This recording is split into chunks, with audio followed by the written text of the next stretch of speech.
২০২৪-২৫ শিক্ষাবর্ষের medical ভর্তি কার্যক্রম ৫% মুক্তিযোদ্ধা কোটা বিদ্যমান থাকছে বলে জানিয়েছে স্বাস্থ্য উপদেষ্টা মন্ত্রণালয়। তবে এ কোটা শুধু মুক্তিযোদ্ধা বা বীরাঙ্গনাদের সন্তানদের জন্যই প্রযোজ্য হবে, তাদের নাতি নাতনি বা অন্য কারোর জন্য প্রযোজ্য নয়। এমনকি আগামী ২৯ জানুয়ারি পর্যন্ত মুক্তিযোদ্ধা কোটায় উত্তীর্ণদের কাগজপত্র যাচাই এবং বাছাই করা হবে বলে জানানো হয়েছে।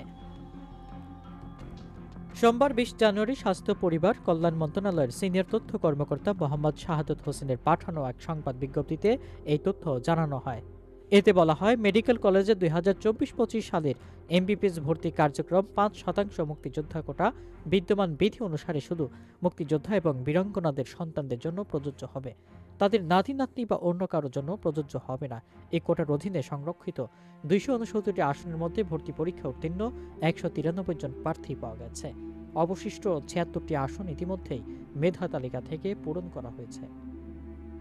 বিজ্ঞপ্তিতে আরও বলা হয়েছে, মুক্তিযোদ্ধা কোটায় প্রাথমিকভাবে নির্বাচিত ১৯৩ জনের পিতা এবং মাতার মুক্তিযোদ্ধার সনদপত্র, নিজের জন্ম নিবন্ধন সনদপত্র, যাবতীয় প্রমাণাদি ও একাডেমিক সার্টিফিকেট নিয়ে আগামী ২৯ জানুয়ারির মধ্যেই মহাখালীতে স্বাস্থ্য অধিদপ্তরের পুরাতন ভবনের দোতলায় উপস্থিত থেকে মেডিকেল এডুকেশনের শাখায় যাচাই এবং বাছাই করাতে হবে।